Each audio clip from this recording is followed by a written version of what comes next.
Hello there. So you want to know how you can simply go ahead and set up Gmail vacation responder. This is going to be the only video that you'll ever need to watch on the internet. So with that being said, let's just get straight into the video. First things first, go ahead and open any browser that you prefer and search for Gmail. Once you've done that, all you need to do is simply go ahead and click on this gear icon on the top right of your screen and click on see your settings. Once you do that, simply scroll all the way down until you find the vacation responder, and all you need to do is go ahead and turn that on. Go ahead and select the first day of your vacation, the last day of your vacation, the subject.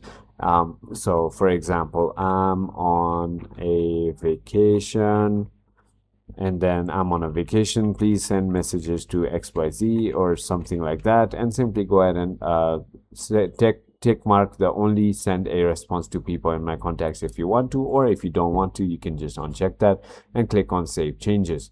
That is about it. I hope this video was helpful to you. If it was, hit that like button and I'll see you on the next one.